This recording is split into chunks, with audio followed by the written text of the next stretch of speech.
She's stopping by to talk the three-point contest, the Sparks, and so much more. NBA Today starts right now. Damian Lillard, he already has his locker ready in Portland.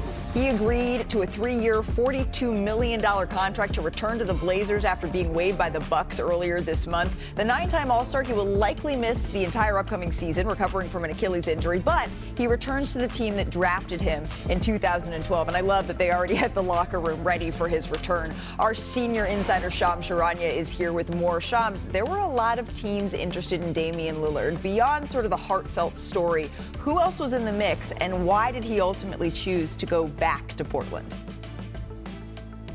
Malika, over a dozen teams made minimum and mid-level exception offers to Damian Lillard. Two teams in particular, I'm told, that Damian Lillard really considered, and that's the Boston Celtics and the Minnesota Timberwolves. He held calls with both teams at different points. But to be in Portland, back home with his 3 young kids, that was by far the most important factor, I was told, in his return to the Trailblazers. And he was going to spend the year rehabbing in Portland anyways from that Achilles tear. But to return to Portland, the franchise that he obviously is an icon in, that meant a lot to him. He held multiple meetings with general manager Joe Cronin and head coach Chauncey Billups at his house in the last few weeks. So he goes back 3 years, $42 million. He's one of 2 players, along with LeBron James, to have a no-trade clause right now in the NBA. So a return to Portland made sense for him on a lot of different levels. And this next season, Malika, he's going to be earning $70 million between his Bucks salary and his Blazers salary. In 2 years before his player option in 2027, he has a guaranteed $141 million over the next 2 years. I mean, I know that he will be sitting out likely all year, but making $70 million to do that isn't so bad if you want to look at the glass half full here. The recovery process, though, is going to be long. What are his expectations, Shams, for when he might return to the court? Malika, Damian Lillard will be using the entire 2025-26 season to rehab that Achilles tear and then make his return, his reunion in Portland in that arena in 2026, 2027, and then he has that opt-out in the summer of 2027. The mindset of Damian Lillard right now is that summer he will be going into free agency, potentially in line for another big deal, but now he's in Portland. He's gonna be there rehabbing. He's gonna be there, a big part of the community, big part of the roster, a leader for that young team. You think about what the Blazers have done this offseason, not only in the draft with Gang Hansen, but also getting Jrue Holiday, a veteran all-star caliber player. Then you get now Damian Lillard back. So they're making moves to retool this roster to try to be more competitive in the next couple of years. Chauncey Billups finished last season 22-18. They had a top 5 defense as well in the second half of the season. And you just think, Shams, the first time back in Moda Center when they say over the PA system and wearing the letter O, it's Damian Lillard. That place is going to go absolutely nuts. Thank you so much for your reporting, Shams. We'll see you back here in just a little bit. Udonis Haslem, Bobby Marks, Iman Shumpert joining me now. I'm going to start with you here, UD. Your first reaction when you saw that Damian Lillard is going back to Portland? Excited. I'm happy for Dame. I understand who Dame is as a person.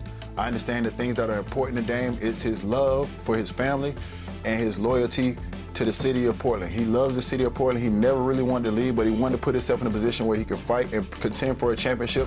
And his love for his family is very important for him. I look at that situation in Portland and I say, yes, he's not going to play the year that's coming up, but he has the opportunity to mentor some great young players. He has the opportunity to be next to Chauncey Billups, who's a champion. Dame is obviously a Hall of Famer. They just brought in James Posey, who's a champion. Jrue Holiday's a champion. So when you look at Scoot Henderson, when you look at Sharpe, when you look at Klingon, when you look at all these young guys, Ying Hansen, the guy who they got from China, when you look at all these young guys, this is really an opportunity for these young guys to really learn from some of the best guys that have played the game of basketball. Without a doubt, I gotta second him there. Like having Damian Lillard in a role now where he doesn't have to produce 40 points. It's just gonna be a year for him to talk to guys, make sure guys are in the right position, make sure guys are working out to make themselves better in their own right. Then when he joins the team the following year, we'll be able to look at what he can do and see if he can go a little bit less on the Dame time and just be more, honestly, big shot. Be more Chauncey Billups in that idea of I'm going to direct traffic a little bit more. I'm going to put guys in positions to be successful. I'm not trying to win a scoring title. I'm trying to win a title. Right, and waiting now with Scoot Henderson maybe or a Shaedon Sharpe mentoring those young guys, because with no Anthony Simons on this team anymore, they really have a ability to step up this year. I completely understand, and I think it's so wonderful, the family part of all of this as well, Bobby. But looking at this deal from the Blazers' point of view, how should they be looking at this? I think, Malika, you look at it in two different ways here. Okay. I think the first way is that he's an extension of Chauncey Billups' coaching staff this upcoming year, certainly rehabbing from that Achilles injury. As Sham said, the likelihood is that he's not going to be playing.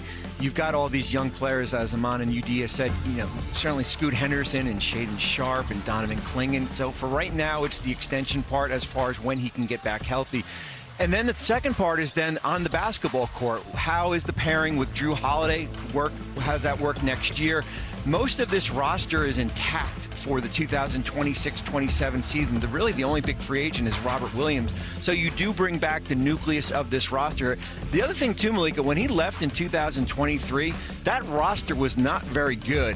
When you look at it 2 years later, this is a significantly improved roster that he's walking into right now. Yeah, and when you look at why he left to try to win a title here. It wasn't a successful fit, really, with the Milwaukee Bucks, and in heartbreaking fashion, he tore his Achilles at the end of the season. But when you look at the basketball fit now, UD, for Damian Lillard with Portland, it's not necessarily one of those upper echelon contender teams, but there are ways in which this works. How do you see that? Obviously, the mentorship the first season, but then the second season you come in and everybody knows how great Dame is, controlling the pace, handling the ball, scoring the basketball. But I also feel like he has the opportunity to play next to a great guard who can defend on both ends, who can play both sides of the basketball court. When you look at what Milwaukee was able to do with Drew Holiday at the point guard, when they were 11th in offense, but they were #1 in defense. So when you look about Dame going back to Portland, yes, Dame is going to score a lot of points, but when you talk about a team who finished 5th in defense last year in the second half of the season, this is another opportunity to get one of the best two-way players in the league. You saw the impact that he had with Milwaukee winning the championship. You saw the impact that he had with Boston winning the championship. So when you put one of the best clutch players in the league next to one of the best two-way players in the league, you really have a good backcourt for these young guys to learn from. Without a doubt, when he talks about a guy playing both sides of the ball, Drew Holiday has been talked about at that position, and not just the point guard position or the shooting guard position. He's been mentioned as a combo guard. Right. He can guard 1 through 3. Guys that can do that can make it to where you guys can switch on defense. Those type of things is what Damian Lillard has never had. Even though he's had C.J. McCollum, him and C.J. McCollum were not together to be a prominent defensive guarding team. Like they weren't supposed to be out there guarding things, cutting the head off the snake, so to speak.